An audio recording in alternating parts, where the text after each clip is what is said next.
Welcome to the Lady Landlords Podcast.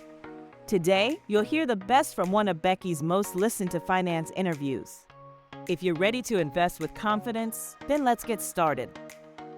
Welcome back to this week's episode of the Lady Landlords Podcast. We have DeShena Woodard joining us today, all about finances, your financial health, as she's a financial coach, and I am so happy to have her join us. So, DeShena, thank you for being here today. How you doing? I'm doing well, Becky. Thank you so much for having me. Happy to be here. I would love if now you can tell for the group kind of what your expertise is within finance. Well, I would say my expertise is in budgeting, understanding how to budget. A lot of people don't even just know the basics, and saving money, building up your savings, increasing your cash flow, and paying down debt. Those are the things that I excel at. You know, growing up, we weren't poor or anything like that, but my parents didn't know how to manage money. It's like they went to work to pay bills, and sometimes they had enough and sometimes they didn't. But looking back now, they probably just didn't understand the basics of how to manage money. And so what I learned is if you wanted to have more money, you know, the recipe for success, you're supposed to go to college, get a good job, earn a lot of money, so that you can buy the things you want. Well, I actually ended up getting in debt starting with college because, you know, how the credit card representatives used to come on campus and they'll offer you a T-shirt or some M&Ms or something to fill out an application. And you're thinking, okay, sure, why not? I'll fill out the application. And I remember I didn't think I would get it. I'm like, I don't even work. I'm a college student. He said, oh, it won't hurt. Just go ahead and fill it out. I'm like, okay, I'll do it. And so I did. And it was amazing because once I did get that credit card, it was like, wow, I felt so grown up. It's like, this is free money. I can buy things I always wanted and never could buy. And it was very addicting. And then, so once you use one credit card, then when that's all used up, you want another one. And I kind of went down this rabbit hole. So the guy was wrong. It did hurt because it hurt me financially because I had no clue about how to manage credit. And so once I graduated and got my first professional salary, I'm making good money, then you start buying all the things, you know, the house, the car, and then you want to have a kid and your kids are expensive and you want to put your kids in activities. And it was just never stopping to actually understand how to manage money because I wasn't taught that. They don't teach you that in school. My parents didn't teach me that because I don't think they knew. So I just started digging this deep hole of debt, and it actually ended up causing me anxiety to the point where my heart would be pounding, my stomach would be churning, and my hands would be trembling every time I started to pay my bills. I know this wasn't right. Something's not right about this. So I had to start trying to find a way to do something different because what I was doing wasn't working. It was not working for me. So I started trying to figure out, I would buy ledgers, journals, just trying to start keeping track, just what is going on, just trying to do it on my own. And I did that for years. And I would try things and fail, and I would try clipping coupons and finding way to save, cut back, just doing all these different things. And it didn't work for a time, but I never gave up. And eventually I just had to shift my mindset. That was really the key, because you have to change the way you spend. You have to create new habits around money. And that was what made all the difference, because once I shifted that mindset, then I didn't feel like I was giving up on anything or missing out on anything. I was able to start cutting back and saving money and feeling good about it, because it was more important to me to know that I was paying down my debt and building up my savings than it was to just have these things that eventually get old or break, or you don't care about much after a little bit of time. So then once I started figuring out the process and started getting a better understanding of how money works, then I wanted to teach other people. I started to have this passion to show other women and people how they can do this, because a lot of people don't talk about money. But when I started diving into the personal finance world, I started seeing that a lot of people were all struggling with the same things. You know, They all have debt and the bills, and you don't know that looking at the outside. You just think, oh, everybody's got everything going on. They're successful. They've got all the things show you the image that they are doing well. But behind closed doors, when you really start digging into the finances, they're stressed. They can't sleep at night. They're worried. They don't have enough money to make it to payday, just all those sorts of things. So I had to shift my thinking to, instead of looking at how I can spend my money and what I can buy, how am I going to save this? How am I going to make this money work better for me and to give me security for my future and my family, but still enjoy my life now? And that's one of the things that I like for people to know is you can actually enjoy your life now and still save money and not have debt. You just have to get to that place in your head where you're being intentional about what you're doing versus just spending randomly and just buying all the things. There's a way to put aside money for anything that you want. Of course, anything important, we kind of always are able to figure that part out. You mentioned that one of that beginning stages is having your mind shift into financial literacy. Can you talk more about not only how your mind had to shift, but what steps you had to take to make sure that that actually happened? I would tell you, one of the first things I had to do was stop creating more debt. Right. But that sounds so much easier, right? Just don't buy things. But there's people that are out there listening to this being like, I need a car. I still have to get to work. The kids still need activities. So how do you just not create more debt? You have to really understand what your priorities are. Mhm. You have to learn how to prioritize things. A lot of people set goals or you hear about setting goals, but you really have to get very intentional with your money. You have to prioritize. It's like, what matters to me the most? Is it this car? Is it that new TV? Putting my kids in an activity? Or is it taking a vacation with my family once a year? You really have to start to prioritize what matters to you, because sometimes there are probably seasons in life where you can't do all the things at one time, one or two things. Well, this year I can put my kids in these activities, swimming, gymnastics, and we won't take a vacation. Or with that next year, we will take a vacation. Maybe instead of being in 3 different activities for all 3 of my children, maybe they'll just all be in one. So you just have to really start to prioritize and be very intentional with your money. That was actually the word that I wrote down as you were talking, was just really being intentional, like thinking through these things, understanding what it is that you want to get out of this, and then reminding yourself what that greater good is, and thinking about the dollars that you're spending along the way. Because what I didn't hear you say at all there was, oh, well, that's it. You have to sacrifice. Kids can't go to activities. You can't take a vacation. You didn't say any of those things. What I heard you say was we need to be intentional with where we're putting our dollars. Absolutely. When a budget is too rigid, anything that doesn't bend will break.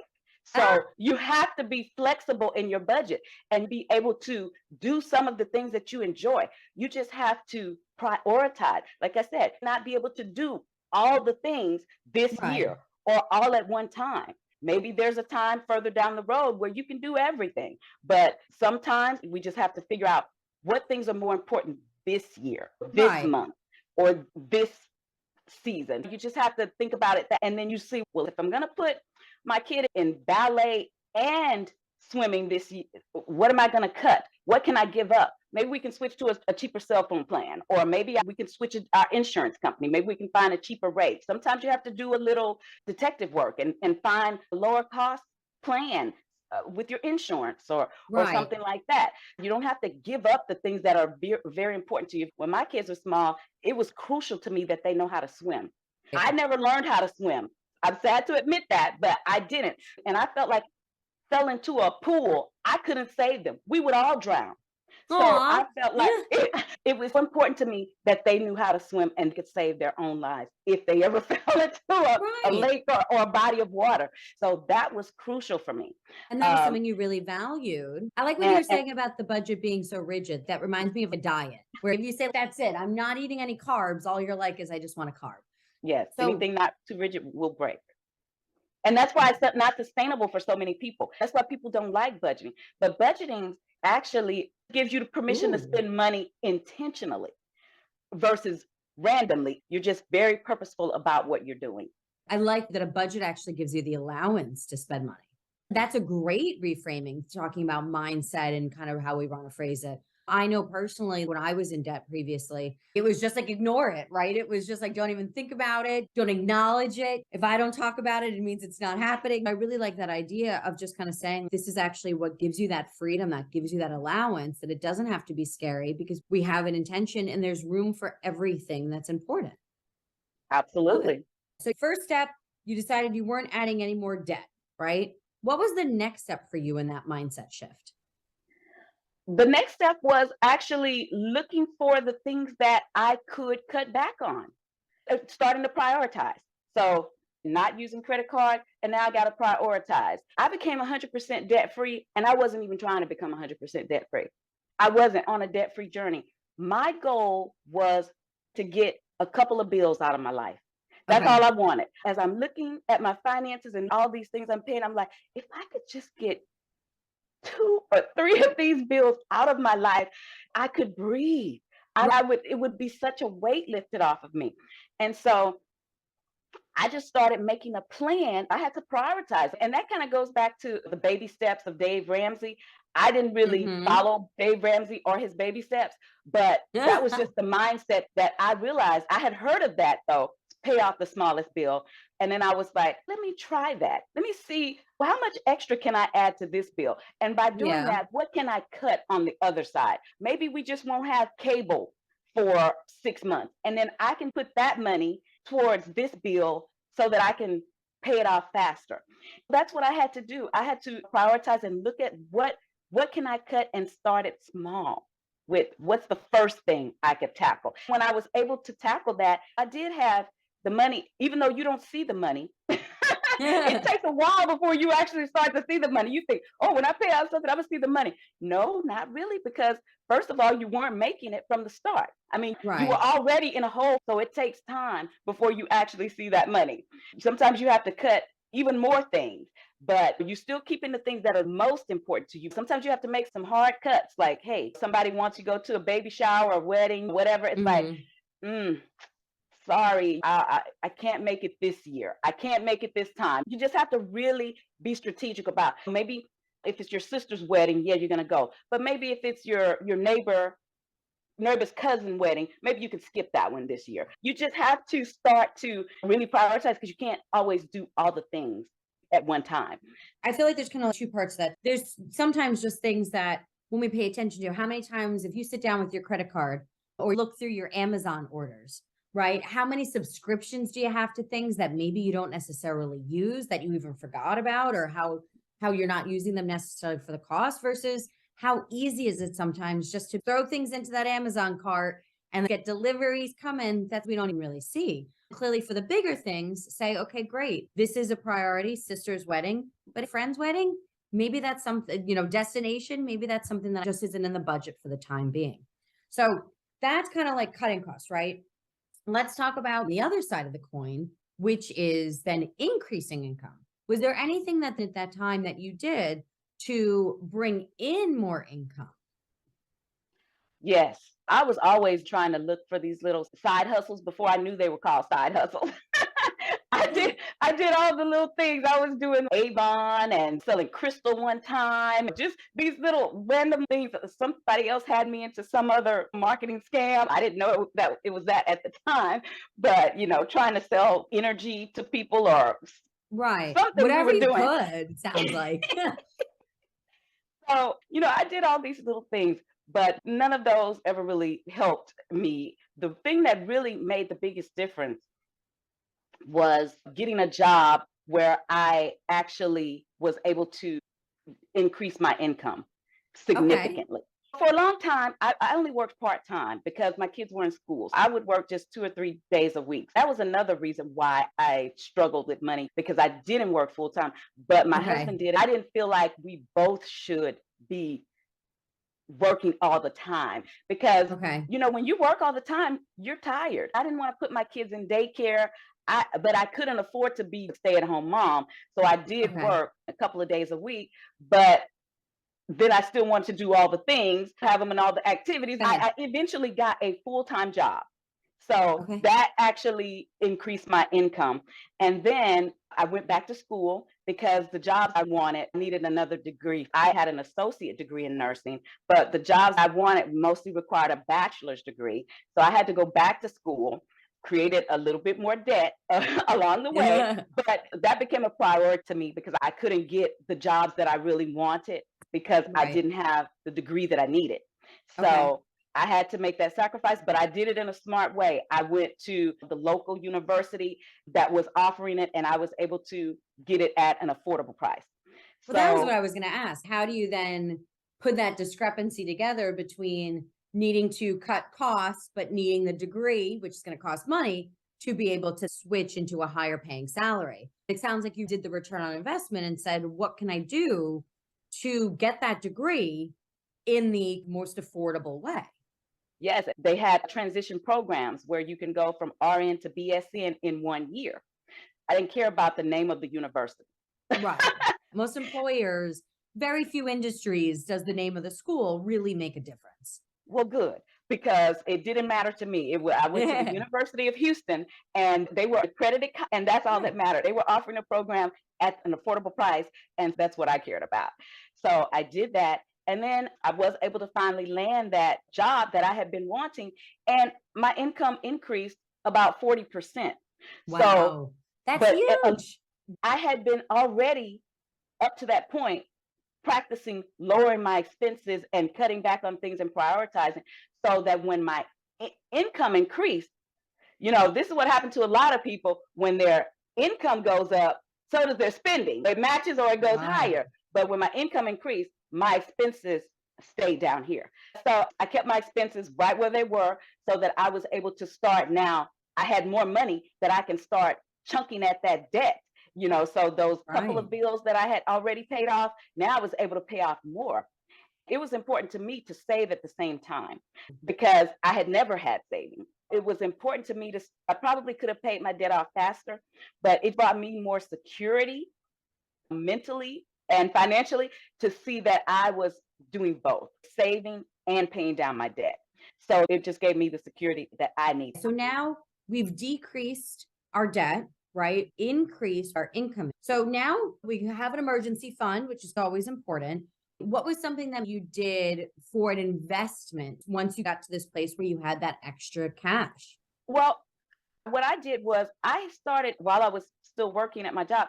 I just went ahead and increased my company match because for a lot of years, I was scared to do it because I always felt like I can't afford to do that. I just do 1%, all I would do, because it just seemed like when you don't have money and you're in this mindset of scarcity, you feel like you can't, I can't, there's no way. But I felt more confident at that point to finally increase that to 5% or 6% or even 10%, whatever my company match was. I'm going to do it because that's free money you're leaving on the table. If your company's going to match 6%, you need to be putting in 6% or work your way up. Do 1% 1 year, 2% the next year, 3% the Right. next year. Just work your way up. But that was one of the first things I did, the full company match. That was huge for Right. me. For the 401k, exactly. If you are fortunate in the position to have a 401k offered through your company and to be able to get that match, Mhm. exactly. When you're in it, it's hard to say, oh, there's more money coming out of my paycheck. And it's hard to see the longer role of it. I'll also speak from my personal experience when they're like, oh, it only takes 19 years of service to be fully vested. So what am I really committing to here? In retrospect, it is an opportunity of almost free money, right? It's a little weird because it is kind of forced savings, which, I think my job should stay out of my personal finances, but it's a great opportunity if you have that. And it is something you don't have to work more for. It's better than the interest rates you can get at the high yield savings account. So it is a nice opportunity to have. So I love that there are probably so many listeners out here that are not taking that match and taking that opportunity. As we wrap up here today, what would you say is the number one mistake you see women making when they come to you? That you're like looking over somebody's finances and you're like, up, easy win right here. I see this mistake all the time and I know I can make that change. I would say add yourself to your budget. That's the one thing people Ooh. don't do. They don't add themselves to their budget.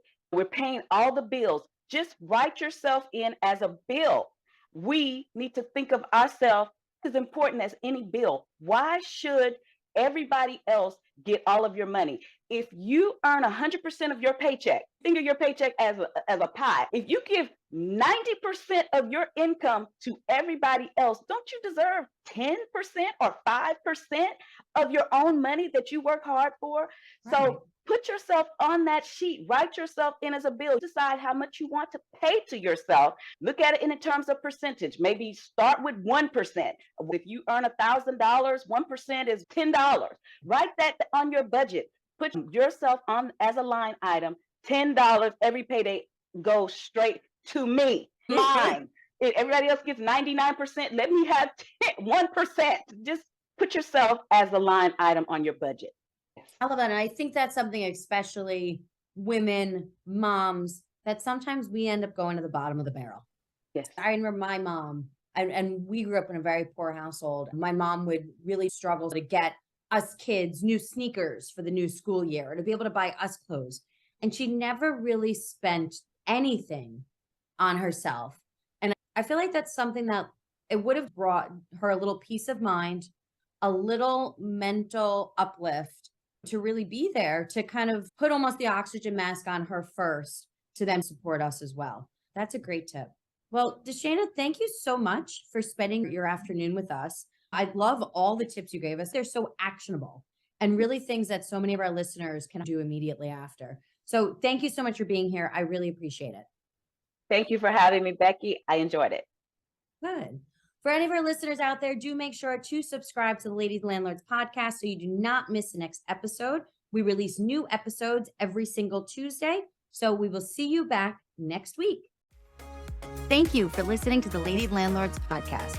If you're feeling stuck in your real estate investing journey, visit lady-landlord.com to book a 15-minute orientation call with me and see if you're ready to join our mentorship program.